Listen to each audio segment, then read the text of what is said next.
Zoom recording. Okay, welcome to Making the Familiar Strange. My name is Ali ZimmerMas, and I'm Tri-Faith's Education and Program Associate. As a reminder, my role in this program is to welcome you, to remind you of how Making the Familiar Strange works, and to assist our special guests in whatever ways they prefer. Our goals in this program are to study Abrahamic stories together and to take on new perspectives by looking at familiar or sometimes less familiar stories with fresh eyes and new points of view. Today, we're going to hear from Trisha Hoffman-Ahrens on her perspective on a story from the New Testament about a woman who was healed after touching Jesus's cloak. And remember, our rules in this program are to be respectful, reconsider what assumptions you might be bringing to this story, speak from your own point of view rather than on behalf of a larger group of people. Remember those I statements that we're supposed to be using in situations like this. And keep in mind that in looking at these nuanced stories, we're all trying to hear and consider a new perspective that might differ from our own. So it's okay if we don't completely agree with it. And as I mentioned, today we'll be hearing Trisha's perspective on a story from the New Testament. Trish is actually a Tri-Faith board member and a member of Countryside, so we're definitely excited to hear from her. And she wants to make sure that your voices are heard, so she's asked me to watch the chat for her and to interrupt her with any questions or comments that you might post in there. And she would also like you to feel welcome to unmute yourselves and chime in whenever you like. So please don't feel limited to the chat, but if you do post in there, then I'll interrupt for you. Now, Trish, I'll hand things over to you to introduce yourself and dive into this story. Thank you for joining us. You're welcome, Ali. Thank you so much. I appreciate that. I'm going to first share my screen, which is always interestingly challenging for me. Hopefully you're seeing it now. Yes. Okay, excellent. Thank you for letting me know that. There's just a few little steps. Okay, so, all right. Well, thank you so much for having me. It's an honor to be here. The Tri-Faith is near and dear to my heart. It was actually one of the reasons that, well, let's be frank, the primary reason I went to Countryside Community Church in 2014, I was inspired by an article in the Omaha World Herald. I'd been searching for the Episcopal church that was going to be the, Christian partner of the Tri-Faith since 2008, since I moved back from Houston, to Omaha from Houston after being away for many, many, many years. And so in that, I was told about Tri-Faith early on, like literally the first week that I came back and started work. A colleague of mine who was a member of Temple Israel shared with me about the Tri-Faith. So it is so exciting to be on this journey and now to be part of it as a part of Countryside and also on the board of the Tri-Faith. I do want to say right out loud and really earnestly that I'm not a theologian and I do not play one on television. So having said that, I'm only bringing my perspective to this, and I respect other people's perspective, of course, and but most importantly, I just, I'm bringing my thoughts, some of the exploration that I did. So I think my first, it was interesting when I was asked to do this program, which I'm grateful for. I have to tell you, I had to think for a little bit because the question was posed, you can share one of your favorite stories, from the Bible. And kind of like we're here talking together, so we get to hear different perspectives and challenge each other in our thoughts. My first thought was, I'm not sure if I have a favorite story. That was number one. There's several scriptures that I appreciate very much, and I actually use them as a touchstone sometimes on a daily basis as I walk through my day. But I didn't necessarily have a favorite story. And then like sometimes I do, I think of things in a very specific way. And I thought, well, I'm not sure I have a story I'd want to tell from from the Hebrew scriptures at this point. And then it dawned on me that maybe I needed to explore, the Greek scriptures, the New Testament. And so then it was about, what do I choose? Luckily, I have a wonderful cadre of incredibly smart people that I get to spend time with, my journey group and others. And I picked up the phone and called Deb McAllister, and I see you're on, Deb, so thank you for being here. And I asked her, wow, I'm thinking about doing this, and I'm thinking about stories, and I'm kind of had moved into let's use the Greek Testament scriptures, and then also I'd like to do something about a woman. And I wanted to do that very much because throughout my faith journey as a woman in the different churches that I've worshiped in, I have not always felt welcome. Sometimes I have felt less than. Sometimes I have been prohibited from doing certain things, reading scriptures, participating, even sometimes singing based on the church that I was attending at the time. So it's been, I thought it was important to tell the story of a woman.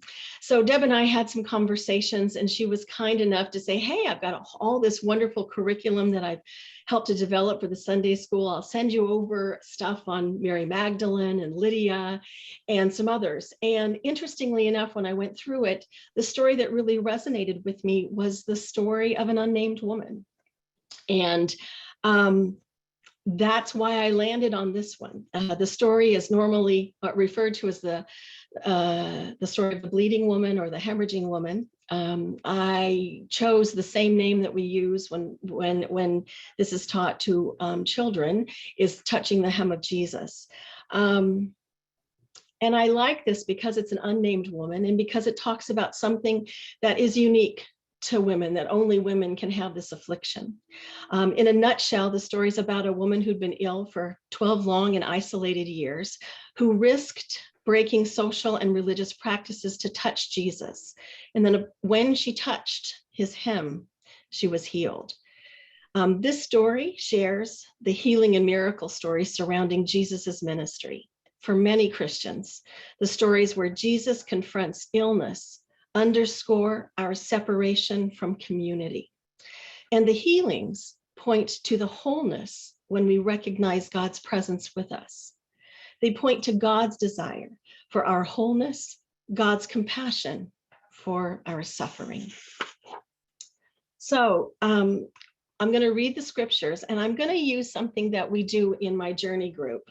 This is for those of you who may not know what that is. It's a small group.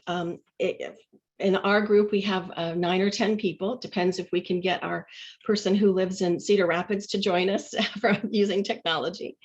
And we explore and study all kinds of things about our faith, from scripture studies to issues like climate change, to social justice, anti-racism, LGBTQIA. And in my group, when we do that, particularly when we study scriptures, one of the practices that we started doing, or actually early on, we recognized that we all use different Bibles. And there's lots of translations out there. And interestingly enough, the Bibles, of course, the way they're translated really impacts the way you understand the scripture or your ideas about it. So we started, when we would study a scripture, we started reading from our various translations, or, bringing up that, hey, mine says this, or mine says that, or uses this term. And for me, that was so incredible. I got to hear Bibles that I haven't read from. And I also got to hear how I formed ideas and opinions about things based on the scripture that I was reading. So today I'm going to do that same practice. I'm going to read from two different Bibles. One is the New American Standard Bible, and I chose this one because most scholars, or many scholars, I'll say it that way, consider this Bible to be the most accurate English translation from the Greek. So here we go. And a woman who had suffered a chronic flow of blood for 12 years and could not be healed by anyone came up behind him and touched the fringe of his cloak, and immediately her bleeding stopped. And Jesus said, "Who is the one who touched me. And while they were all denying it, Peter said, Master, the people are crowding and pressing in on you. But Jesus said, someone did touch me, for I was aware that the power had left me. Now, when the woman saw that she had not escaped notice, she came trembling and fell down before him and admitted in the presence of all the people the reason why she had touched him and how she had been immediately healed. And he said to her, Daughter, your faith has made you well. Go in peace. The next passage I'm going to read from the Bible is the Message. And the Message is really an interesting Bible for me. I love it because the language is emphatic, it's direct, and it really makes the text more relevant for me. But also, it's highly idiomatic translation of the Bible. And I'd like to just read a quote from the author, or the transcriber, so to speak, Eugene Peterson. And I quote, while I was teaching a class on Galatians, I began to realize that the adults in my class weren't feeling the vitality and directness that I sensed as I read and studied the New Testament in its original Greek. Writing straight from the original text, I began to attempt to bring into English the rhythms and the idioms of the original language. I knew that the early readers of the New Testament were captured and engaged by these writings, and I wanted my congregation to be impacted in the same way. I hoped to bring the New Testament to life for two different types of people: those who hadn't read the Bible because it seemed too distant and irrelevant, and those who read the Bible so much that it had become old hat. So here's from the Message, Luke 8:43 through 48. In the crowd that day, there was a woman who for 12 years had been afflicted with hemorrhages. She had spent every penny she had on doctors, but not one had been able to help her. She slipped in from behind and touched the edge of Jesus's robe. At that very moment, her hemorrhaging stopped. Jesus said, "Who touched me?" When no one stepped forward, Peter said, "But Master, we've got crowds of people on our hands. Dozens have touched you." Jesus insisted, "Someone touched me. I felt power discharging from me." When the woman realized that she couldn't remain hidden, she knelt trembling before him. In front of all the people, she blurted out her story, why she touched him, and how at the same moment she was healed. Jesus said, "Daughter, you took a risk trusting me, and now you're healed and whole. Live well, live blessed."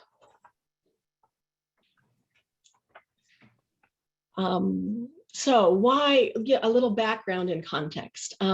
First of all, this story is found in all three of the synoptic gospels. That's Matthew, Mark, and Luke. Of course, Matthew's is the briefest. Mark is a little longer, and Luke tells his own story, but basically the same story. I just want to add that Luke is the only Gentile, the only non-Jew of Jesus's disciples and of these four gospels that we read, and also a physician. So I kind of liked that as well. So one of the things that this story is part of, it's a story within a story, and this is a literary method that's called a Markan sandwich, and I think we see it often in Mark, which is the reference to the kind of literary method. So we have the story, and the story, the story that I'm talking about is really story B. A1 is about a synagogue leader, Jairus, who has asked Jesus to heal his dying daughter. And so they are on their way to do just that. When, in our story, the unnamed woman interrupts his progress and stops Jesus by touching the hem of his cloak. And even though Jairus and others around him are urging him to continue and move forward, he stops and acknowledges the woman. So we're going to talk about that in a moment. And then we go back to the original story once she's healed, where Jesus is now rushed to Jairus' home and is told that his daughter is dead. And then Jesus says and tells the daughter, "Get up And she gets up and she walks around. So some interesting things about these two stories, that they're kind of connected. First, both women are female, of course, and they're ceremoniously unclean, one by death and the other because of hemorrhage. Both represent the significance of the number 12 in Jewish tradition. 12 years of hemorrhage and 12 years is a girl's age. And even though both are unnamed in the stories, Jesus refers to both of them as daughter. The little girl is Jairus' daughter, and Jesus calls the woman daughter in the scripture. And both are healed, restored, if you will, or even made whole by an act of touch. So that's just a little bit of background for me. So let's focus on the woman. I think, what do we know about her? We know that the woman's condition, she has a bleeding condition, just happened for 12 years. We're not clear in terms of a modern medical diagnosis, but this is translated in several different ways as the issue of blood or flux of blood or flow of blood. So we know she's had this continual bleeding. And as such, this woman would have been in Jewish law considered ceremoniously unclean. In order to be regarded as clean, the flow of blood would have need to have stopped for at least 7 days. And because of this constant bleeding, this woman lived in a continual state of uncleanness, which would have brought upon her social and religious isolation. It would have prevented her from getting married, or if she was already married, when the bleeding started, would have prevented her from having sexual relationships with her husbands, and might have cited him, and might have cited by him as grounds of divorce. So her pain was beyond physical pain. It was emotional. She had exhausted all of her treatments, and so much so that she was now penniless. She had lost all of her finances. So it was financially painful.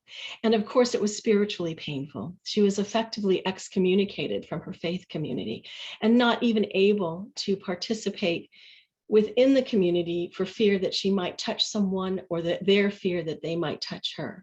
So she was truly, truly desperate for a miracle. We move on to Jesus's cloak. What was so special about it? So I'd like to, share something from Quinn Caldwell, who was a UCC minister and wrote the unofficial handbook to the United Church of Christ. He provides a wonderful symbolic context for thinking about images in this particular story. The fringe of Jesus's cloak that the woman touched was no ordinary fringe. It wasn't just the place where his outfit ended, where his outfit ended. It was his tzitzit, the tassels worn then and now by observant Jews like Jesus. These tassels have at least a couple of meanings. First, they are a way of marking oneself as Jewish. Second, they remind the wearer of the commandments of the Torah. Rabbi Arthur Waskow gives tzitzit yet another meaning. The strings of the tassels are, he says, an extension of the person who wears them, reaching out like so many fingers into the universe. The spaces between the strings are the universe itself, reaching in toward the person. The fringe as a whole is made up of both the strings and the spaces. It is the powerful place where the person and the world meet and overlap like two intertwined hands. It is appropriate, then, that it is Jesus's fringes that heal the woman in the story. For Christians, Jesus himself is not so different from tzitzit. He is the place where heaven and earth overlap, where God and humanity intertwine, where the realm of God reaches into the world and the world reaches into the realm of God, and the two become forever linked. And it is exactly in that place that God's most powerful work is done. I really like this commentary by Quinn Caldwell. It's actually what inspired me to talk about this story. I like the emphasis on the idea of Jesus's Jewishness, that he was an observant Jew, that the fringes marked this for him. I think sometimes I think in Christianity, we kind of think Jesus, came and then there was Christianity. And that's really not what happened, right? So what happened was Jesus was still an observant Jew, and he was gathering a following, and he was creating a movement. And the idea of what it was called and what it was going to grow to be, and the church was yet to come. So I like that. I like the emphasis on that here. I love the discussion in reference to the hem and the tassels, and this idea of how they represent the space, that the space in the strings and between the person are really what make up the whole thing, and that it's a powerful place where the person and the world meet. And I love the idea that that's how we represent Jesus, as the place where humanity and the divine meet. So those things were super, I think, important to me. All right. And I like that he says it's the place that God's most powerful work is done. So how does Jesus respond? Well, interestingly enough, I guess he meets her where she is, or she meets him. And in that space, he does the opposite of what is truly expected, or in fact required by the law at that time. Instead of being repelled or moving away, he stops and asks, "Who touched me?" He acknowledges her, recognizing her, calling her daughter. And in that story, I think he accepts her, shows her grace, and then he offers her really peace and healing. So for me, the bleeding woman story speaks to the isolation, sometimes self-imposed and sometimes imposed by societal and religious norms that excommunicate people from their faith. I believe it interacts with all of our stories, because we, like her, have been in need of healing at some point in our lives. We have been outcasts or felt abandoned by our family, our friends, or our communities, even our faith communities. It is a reminder to me that God is always in relationship with me. It is I that choose to be in relationship with God and must make that choice daily. And that in times of pain and heartache, isolation and loneliness, I am loved always. A Presbyterian minister, Michael Lidville, says about this passage,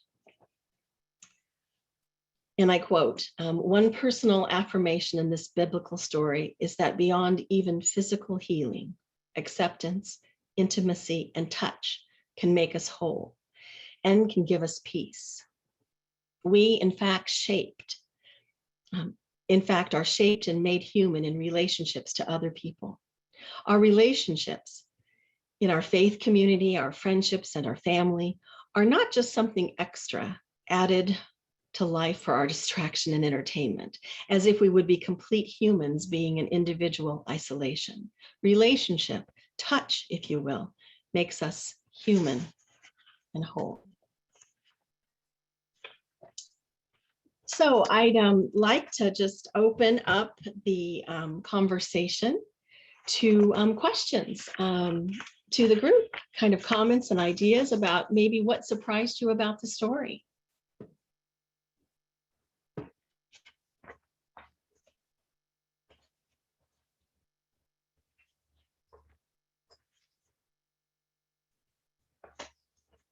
I'm really good at waiting, so that's this is your opportunity. She was a lady, and she was brave enough her way through the crowd and to do such thing as touching. I didn't hear that. Right. Can you repeat that?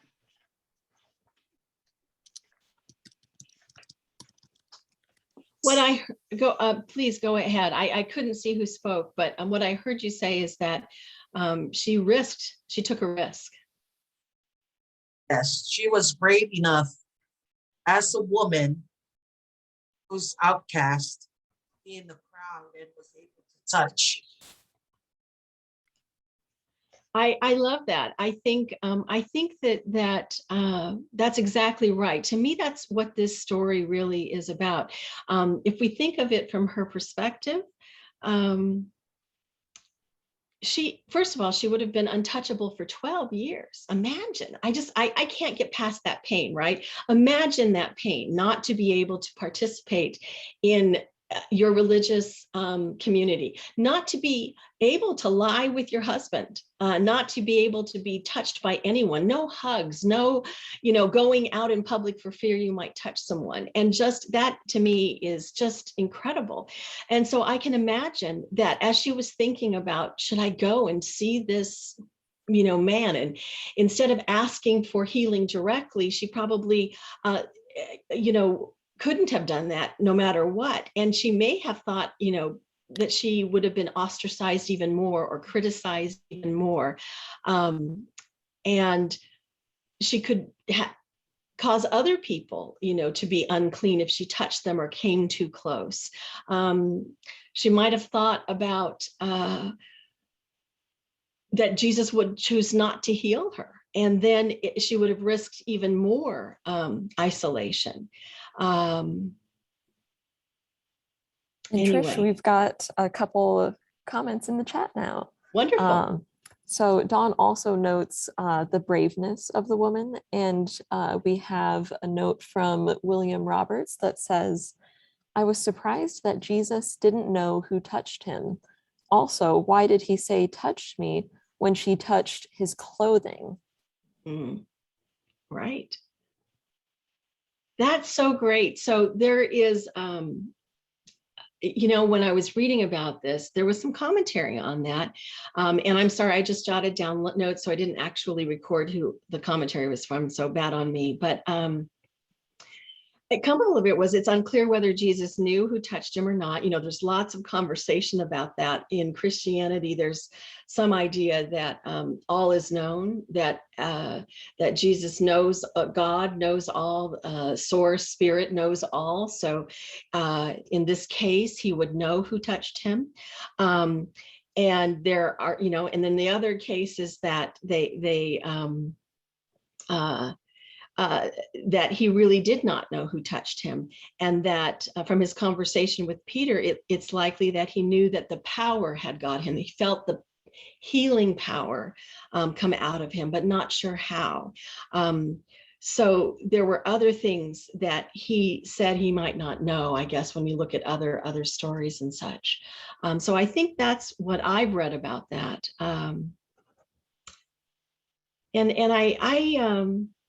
I kind of like to think, as I've been reading this stuff, that he turned around and stopped because of that power. That I love that the message uses the word discharged from him. There's so many reasons why I like that word. Discharged for him. Because I think he felt the risk this woman was taking and the true, I guess, faith that she had. And so that's for me where I kind of settled. Yeah, this is Deb. I'm with you, Trish. I think of him asking that question, perhaps rhetorically, we don't know, but that's one of my visions in imagining this story, that he is recognizing indirectly that this is a very bold step she took, but now can she go one step further and acknowledge her presence and her identity? That's right. I love that. I love that. One other thing is I thought she demonstrated really great humility in touching him, and probably didn't have any expectation that he was going to acknowledge her in any way. She just wanted to touch him. And I think that's really poignant. I do too. Can I piggyback on that a little bit, Anne? Sure. I also feel like Jesus' response was one of humility. Yeah. You know, it was one of grace and humility. It wasn't, I have healed you, you know, it you know, which could have been. It was, you know, your faith has healed you. So yeah. And my other thing that I love about this story, as well as other stories of Jesus, is he's always looking for the marginalized. He's always lifting up the marginalized in his society of that day. And I think that that speaks to us as Christians, that that is our call. We also have a comment in the chat from Nancy Huston, who says, I was impressed with the meaning of the garment. We often forget that Jesus was Jewish. Amen. We do often forget that. And I think it's so important, right? I mean, it's so important. I too liked the understanding. When I've heard this story, it's always been about the cloak or the hem. And so to hear the commentary from that Deb introduced me to from Quinn Caldwell about the fringes, their meaning, and the tzitzit and how they're used today, that was just, you know, eye-opening for me. Eye-opening is a good phrase for that. It opened my eyes as you told us. Oh, good. I'm glad. I'm glad. Going along with that idea of the fringe, it just, as you read that commentary on that about the fringe, and how the fringe is almost like an extension of the power. It's so symbolic. And it really made me think a lot about how, as we are called to be like Jesus, how people can touch us with our fringe. You know, our fringe is out there. It's an extension of our compassion. Our compassion is kind of like our fringe, or you know, maybe I don't want to take that metaphor way too far, but there's something about that extension of a person that that has the ability to feel when you've made connection. Ooh, like that. It's beautiful. We recognize it. I mean, the fringe is not on your body. Would you necessarily feel it? So the symbolism of that is lovely. Are we aware of our relationship with people that we perhaps are oblivious to? And how does that whole thing, that fits with what your introduction was about relationship, Trish? Yeah, exactly. That's right. I love that. Continuing on the fringe, when you said the space between the threads, I'm not sure what you call them, represents humanity and the earth. And it was like intertwined fingers, which I also appreciated. Yeah. Right. Me too. So I'm curious what resonates most with you from this story. Can I add one more thing that really struck me? Jesus was on his way to do something else that was really important. He was going to help his friend who had a very, very ill daughter. And he nevertheless stopped what he was doing. He allowed an interruption to help another person who needed his help. And, you know, it makes me think, how often do I get so caught up with what I'm doing that I focus on what I need to be doing and I miss maybe somebody who really needs me to pay attention to them. And Jesus, you know, really modeled what to do for that. That's beautiful. And you know, what's interesting, it reminds me of, I think Pastor Anna is on, and she gave a beautiful sermon on Sunday about immigrants, and we got to hear Eric's story. And she quoted, and here's where I'll show my ignorance about a scripture, but when you were saying that he really, him stopping, turning around, asking who touched me, waiting for an answer, and really waiting for her to respond, right? But it's that idea of whoever you do for the least of these, you are doing for me, you know? And I just think he's showing that whoever I am doing for the least of these, you are doing for God. You know, it's that idea of, you know, our worship has ended and our service begins. You know, that's kind of that idea for me, I think. It looks like Pastor Anna also had a nice compliment for you, Trish. I don't know if Pastor Anna, you're able to unmute yourself, but if you are, I would welcome you to share. Sure. Thank you for that incredible presentation. I was just complimenting you that you say that you're not a theologian, and you say that, but I do know some people who claim to be theologians that wouldn't have done as good a job as you just did. And so many compliments to you. I don't know why my video is not on, because I did try to turn it on. Oh, well, it's fine. Y'all aren't missing a whole lot there. Yeah, it has, the way that you brought in a lot of really good exegesis about how Mark is written, about Jesus and the Jewish context. I mean, there was just a lot of good stuff there. And so I'm very, very grateful for your representation of the text. And I did hear that not only did you do the research, but you also reached out, and this is spiritual maturity right there. You reached out to other people. You didn't just do it yourself. You reached out to Deb and to other people so that you're in dialogue. That is part of our Christian experience, is that we are Christians in community, that we check with one another, and we don't think we have to do it all alone. We are able to dialogue with one another on what it is that we are learning and understand, and we go into some depth on that.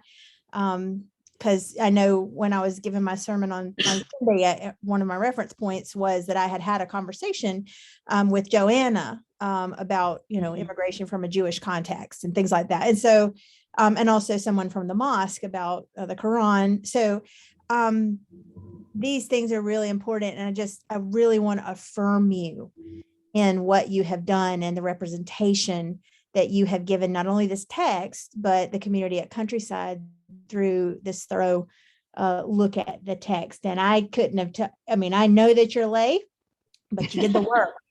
Thank you. And you put it together. And so I really appreciated that. One of the things that stands out to me about this text is this concept of like, what speaks to you today? I think what speaks to me today about that text is, you know, sometimes people are silent and suffering.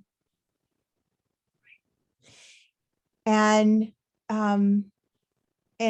sort of pushed out from the community. And yet God sees and God knows, and God will sense this. God, if you but reach out, God will heal you and God will help you.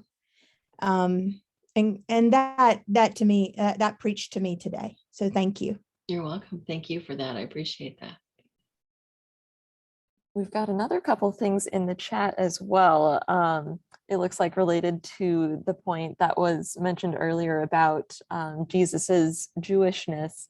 Donna Trombola says, in response to whoever said they often forgot Jesus was a Jew, the rabbi starts his class next Monday.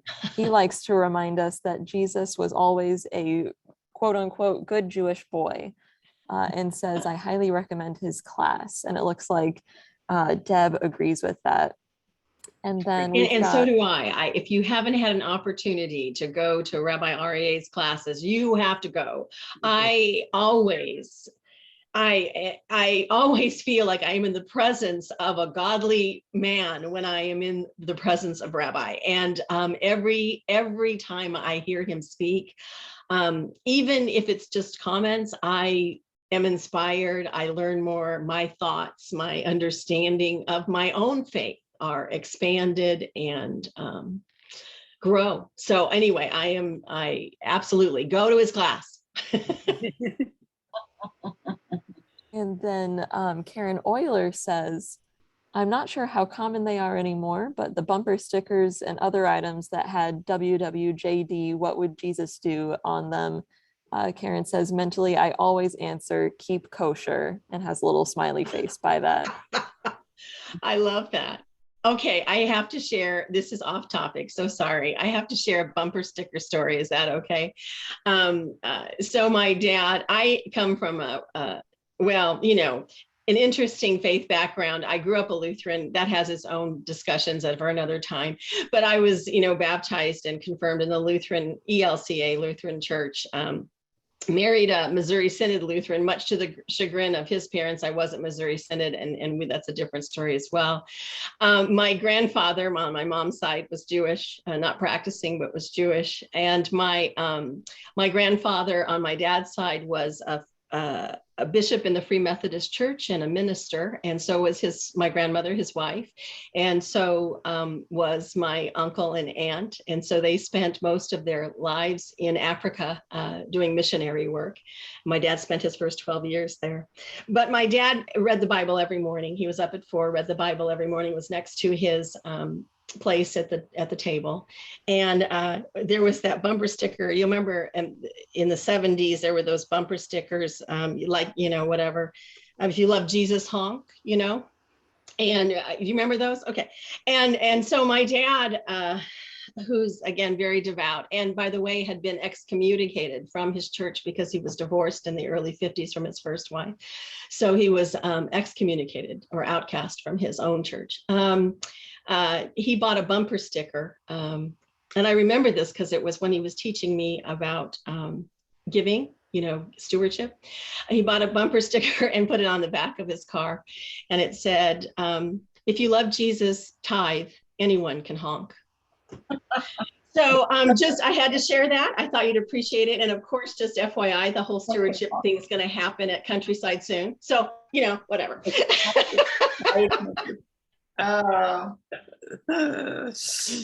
That's great. Anyway, so I love that. But if you're going to tithe, you can contribute to Tri-Faith too. I'll just feel a little, and there's different ways of tithing. Absolutely. To get on that action. I want to kind of go back to the fringe conversation. Wow, there's a metaphor in there somewhere. And a couple of things, just my personal experience as a woman, well, really as a young girl, growing up next to men in my life who had a tallis on and wanting to touch it, right? Like that was a very big part of the experience for me of braiding it, of touching it, of wanting to feel close to it and wrapped in the idea of a tallis. I understand that attraction, number one. And number two, the tallis itself has these strings on it that are of different lengths, very intentionally, and the lengths of the different cords are different lengths so that they can be turned and twisted and knotted with specific intention, because they have a number of knots to line up with the number of covenants or mitzvot that are required of Jewish people. And so again, like this layer of metaphor in there of what you're wrapped in when you're wrapped in this talit, and what the fringe means is about a covenantal relationship with something much bigger than the garment. And so I just feel that lived experience deepens this conversation. and also questions for me, how much during my life I've witnessed women being invited in to be wrapped in that garment. And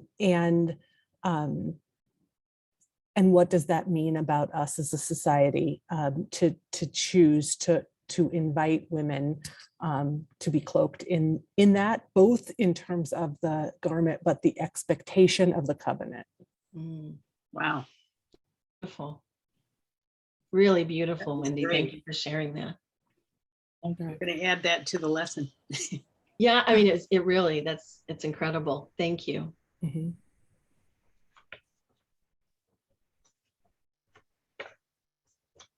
All right. So what was the most challenging to you in this story?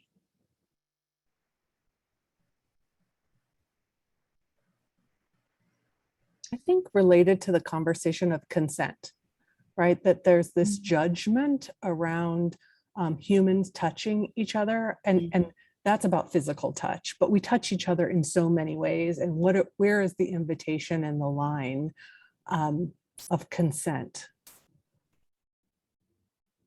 Wow, that's wonderful. That's good. Incredibly relevant. Mm-hmm. Mm-hmm. One of the things I didn't bring up, and I guess I want to, is the woman who tried to remain, when Jesus turned and asked who touched me, her first impulse was to not come forward, right? Not step into that, for tons of great reasons, right? I mean, she's already experienced isolation, and she's breaking the law, and she's doing so there's tons of reasons why she wouldn't. But ultimately, that I feel like that pause, that Jesus turning and asking, and then being told, come on, we've touched a whole bunch of people, we got to get going, let's keep going, we got places to do, things to do, we got a dying person over here, and he stands there and waits just long enough for her to step into her own light, to tell her own story, and to do so publicly. That's why I love that message, the message when she says that she realizes that she couldn't remain hidden, and she knelt trembling before him, and it says, in front of all the people, right? She blurted out her story. So that it's just like, it's instantaneous, right? It's spontaneous. I mean, all of those things. So I have to tell you, I find such great courage in that. And I think that sometimes when we finally get that opportunity to stand in our light, we just need to just stand in the light and come forward and tell our stories, because you know what? Our stories are often the stories of many, and we are not alone in our feelings, whether it's joyful or whether it's isolation and hurt. And to be heard and to be known and to be acknowledged, I think that's one of the ways that we serve one another. Anyway. Donna asks in the chat, what would have been her punishment? Wow. I'm going to ask other humans to help me here. So what would have been, Judy? Well, one thing I was thinking is she may have had rather a hidden life, in that she was never able to disclose her uncleanness, even though she knew it herself. So if she speaks and says what the problem is, and he doesn't heal her, she has been exposed by herself, but she has, this action that she's taken has exposed her in the life of the community as an unclean agent. Very good. So by telling that story, she risks, maybe she was kind of, what I hear you saying almost is it's possible that she could have been, I'm going to use a COVID word, self-quarantining, right? Putting herself on notice as to not to put anyone at risk. And so by disclosing, she's revealing to all her scenario. And like you said, if Jesus didn't heal her, that healing didn't occur, then I guess that true isolation would have set in if that was right. Yeah. Very nice.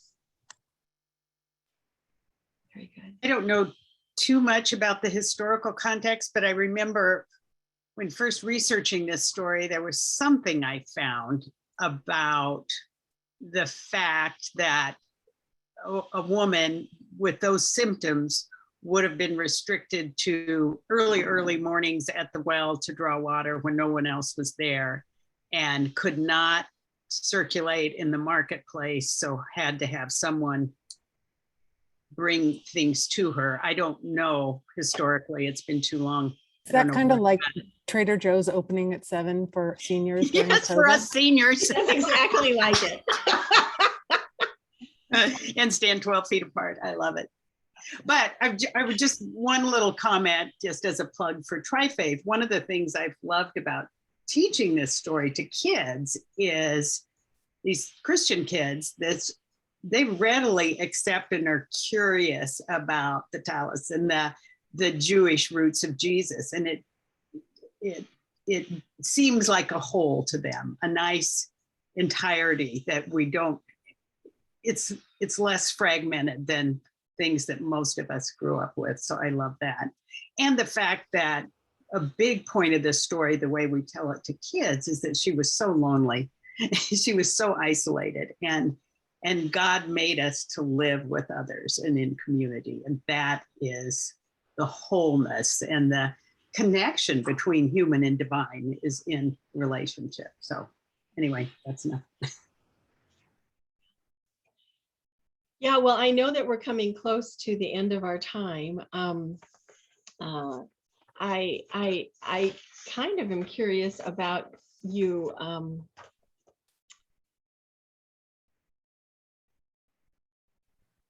About having you think about a time when you were afraid to ask for help and you did it anyway. And how was that for you? What was the result of that?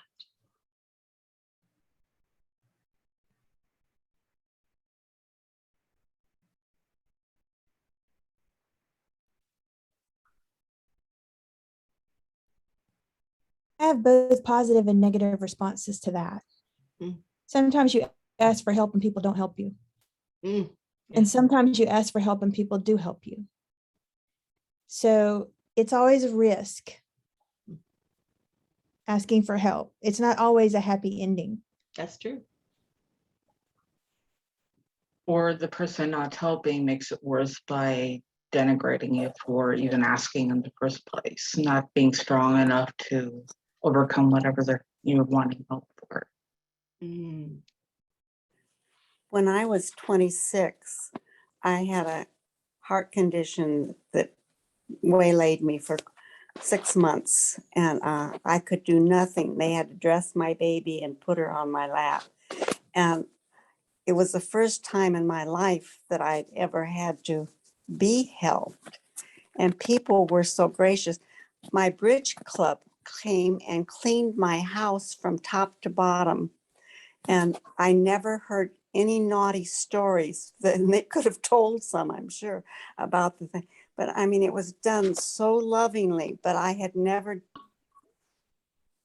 had to ask for help. And I didn't ask for it that time, but it just came, and it was so beautiful. And I still remember how well I was taken care of. And I've tried to reach out to people out of that experience as my life, I became stronger and I could do things for others,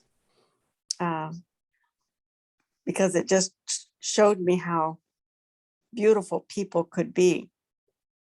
I want to amend my previous statement. When someone is in the will of God, and someone is doing what God has called them to do, and they are of pure heart, they do help you. but not everyone is in that space. Mhm.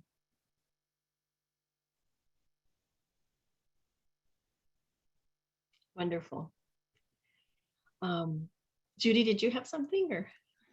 Not in answer to that question. So let's just stay with the question. Oh, I mean, it's okay. I was about to move on, so you're welcome Oh. to. Well, the other thing I was thinking is that this woman, if she had a husband, probably didn't have a relationship with him. If she didn't have a physical relationship with him, then she didn't have children. And if as she ages in this society with no sons or daughters, she's all she's got. Right, how is she cared for? Yeah. Wow, another form of being outcast, right? Yep. Mhm, mhm, mhm. Very good. All right, well, I'm going to turn it over to Allie again as we end in just a minute. I do want to, and I hope this is, if it's inappropriate, someone will, tell me later, I guess. But I do want to leave you with something that I'm inspired by all of the time. And it was actually one of the things that the first time I ever came to Countryside, when we ended the service, and there was a blessing that I will always hold forever dear, because I love it. So I wanted to share it with you. May the Spirit of the living God, made known to us Christians most fully in Jesus Christ our Lord, go before you to show you the way, go above you to watch over you, go beneath you to uphold you and uplift you, go behind you to push you into places you would not necessarily go on your own, go beside you to be your constant and strong companion, and dwell inside you, reminding you that you are not alone, but you are loved beyond your wildest imagination. And may the fire of God's blessing burn brightly upon you and within you now and always. Thank you for being with me today. Thank you so much, Trish. This was a beautiful session that you led for us today. And I've seen so much positive feedback in the chat as people have been in and out. So just know that there's a lot of praise for you that has been going on if you want to scroll through that. And yeah, we appreciate you taking this time and taking all the time that you did to prepare your presentation too. For all of you who are still here, we do have a survey for you to let us know what you thought of today's program that I put in the chat. I'll also put it in the recap email that I'll be sending out with the recording of today's program. And we also hope that everyone's going to join us again next month, October 19th. We'll be hearing from Hamza Haki about the life of Moses in the Islamic tradition. So we hope we'll see you again then. For now, have a great rest of your day, and thank you for being here and for being part of this conversation.